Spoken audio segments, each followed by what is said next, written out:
She's a member of the Autistic Self-Advocacy Network, the role of numerous other organizations.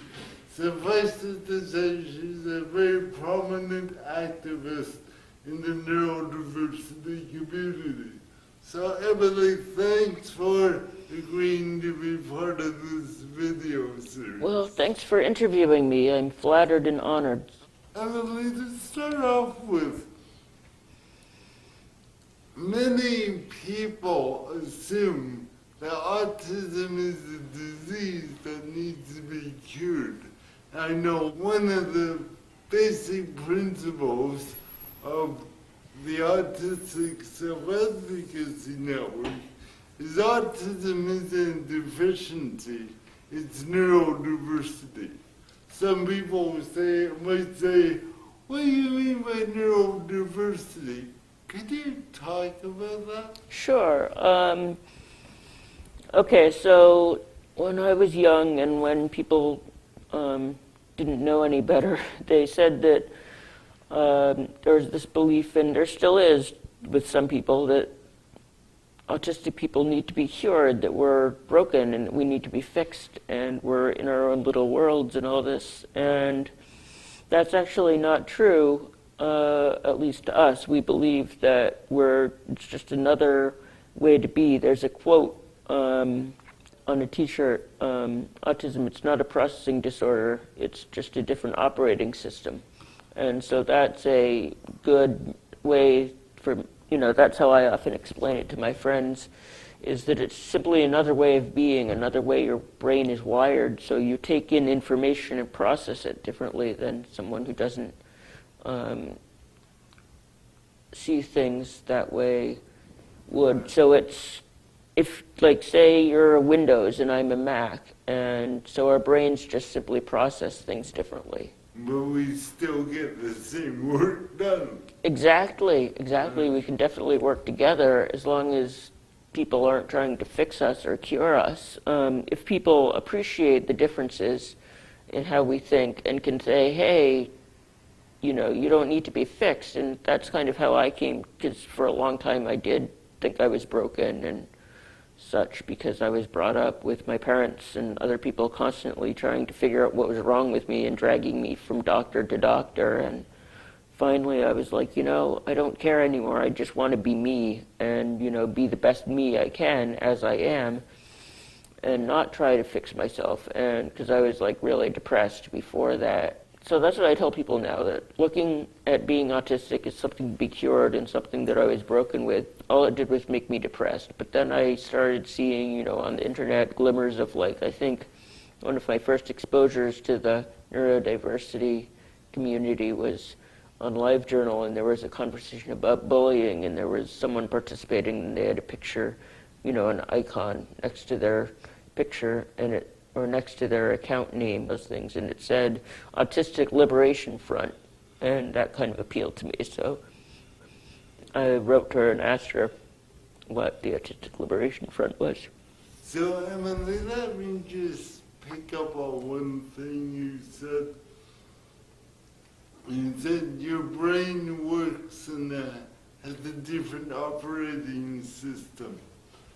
If I could enter into your brain, I know this is a strange question, in what ways might it be different? So what differences will I notice? That's a really hard question to answer because I've never had a non-autistic brain, so there isn't anything that I can really compare it to. Yes. So I'm not sure that I can answer that. I'm trying to think about ways in which people interact with me, and I might look at them like, huh? I guess, yeah, here's an example. So from what I'm told, is people who aren't autistic would look at a mess in a room, and they would say, well, okay, let's look it over here, because that's what they tell me to do. They say, just concentrate on one area at a time, but with me, I just look at the mess as a whole, and I get overwhelmed and sit down and say, forget it. Same thing if I've got like a bunch of dishes to do. So what you're saying then is that when there's a lot of things to be done. Mm-hmm. It's hard to separate and sequence which things should be done first, second, third. Right. Is that right? That sort of Mm-hmm. hits you all at once and you're overwhelmed? Yeah, that's definitely a thing that happens. So, like, if I have friends who understand this and I can say over Facebook or something, I'll write to them and I'll say, here's what I need to do, and then they'll break it down into steps for me, or they might call the cab company and call the cab for me, because sometimes I have a hard time calling people on the phone. I don't know why, I just do.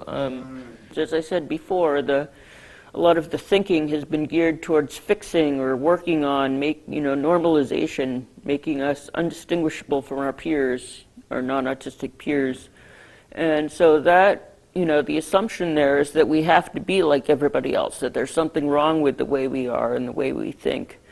And so they're trying to take Macs and make them into Windows, going back to the metaphor. And you can't really do that without breaking the Macintosh. So although we can do, there are emulation programs for Windows on the Macintosh, and we can emulate a non-autistic person to an extent, but it's extremely taxing on us, and it really takes a lot of our energy, and it's very hard to do. And there's something called the autistic crash that we sometimes talk about, and that happens when you've been forced to be normal for such a long time, and then you get to a point where you just can't do it anymore, and you kind of fall down emotionally and mentally, and you get really depressed and stuff. And that's why there are some, papers that went around that I read when I was younger that, why do people regress in their 20s and 30s? And I think that happens when we reach that point.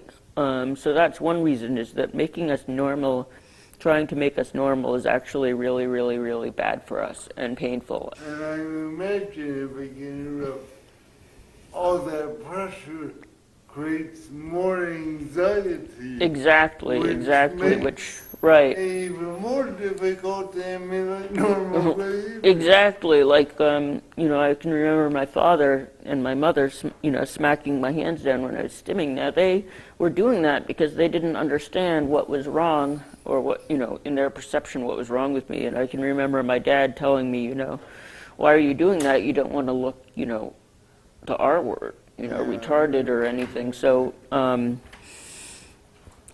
and that's what they would say. Or he would say, or my quote-unquote favorite, which wasn't favorite at all, was when I'd break some social rule, and he'd get really angry at me, and he'd say, you know exactly what you did wrong, and I'd try and ask him what I'd done wrong, and he wouldn't tell me, probably because of the assumption I was talking about earlier, that, he just thought I was being defiant and non-compliant. I talk about, all behavior is communication. So everyone, especially non-speaking people, when they bang their heads, people say, oh dear, they're hurting themselves, let's stop the behavior, and they might send them to a place like the Joe Trottenberg Center where they get shocked, or some other facility that uses less painful methods of behavior modification. But what they don't do is they don't say, why is this person banging their head? What is he or she trying to say? Or why is he or she so frustrated they're doing it? And, I don't think I even necessarily knew it was frustration myself. I wondered why, but I didn't know what it was until I was, reading Amanda Bagg's blog, and that spelled it out.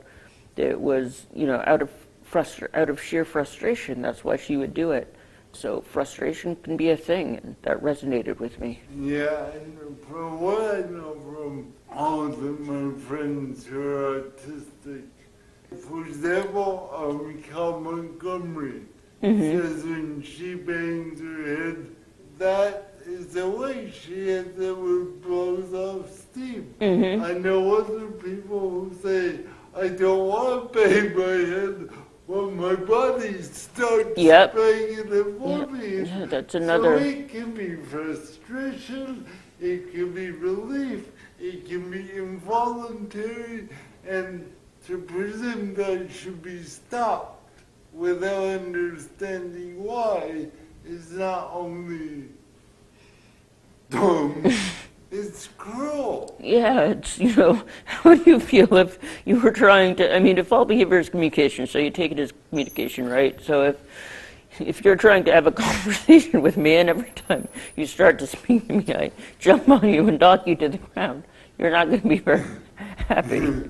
You're right, if I'm trying to talk and you're restraining me every time, at some point I'm going to slug you and you're going to see. And then if I'm staff, I'm going to write that down as a serious incident report and say he slugged me, and they might use, I don't know, what chemical restraint. It's the whole idea that I think many staff and many parents and many behavioral therapists feel the responsibility to make autistic people do what the normal people should think they should do, rather than saying, wait a minute, why do I need a person to stop flapping their hands? Why do I need someone to look me in their eyes? For example, if I know an autistic person has trouble with eye contact, I'm quite happy looking away and talking. It's not a big deal. Yeah, it's not a sign of disrespect or anything, and a lot of people, thank goodness, are coming to know that. But when I was younger, I actually had a boyfriend who would insist that I make eye contact with him, and he thought he was doing the right thing. See, that's the thing, is that a lot of this thinking comes from a place of, having to fix, and, that thinking that people are doing the compassionate thing when they do this, but it actually hurts us. It hurts our brains to make eye contact or to try and think in other ways. So it's almost like control, right, disguised as help. Yeah, paternalistic control disguised as help. I know people who lived their whole lives and have never been given the opportunity to communicate, have never been given the opportunity for real friends, and by real friends I mean people in the community who might appreciate getting to know them, but they've been kept segregated. And, one of my friends passed away a few years ago, and he never communicated because he grew up in an institution and he wasn't given any communication devices. And then he moved, I guess in his 30s, he moved into a group home, and they said, he's too old to learn any communication skills, so nothing was ever offered to him. And so he would do this, wave his hands. He was non-speaking autistic, and he was great. And then he got sick, and they did various things for him, but I'm not sure they did enough for him. But the hospital actually sent him home on hospice, and he's, sometimes beating his head on the wall or beating other body parts, or, and all they did was that, they got him a helmet for his head and something that went around his waist. But, they got him contraptions to try and control his behavior instead of listening to his behavior, and that was really upsetting to me. And I remember a few days before he died, I went over to visit him, and he just held my hand for a while and gave me a hug, and I told him, I promised him that I was going to work to make sure that no one was ever treated that way and denied access to communication and health care, for their whole life.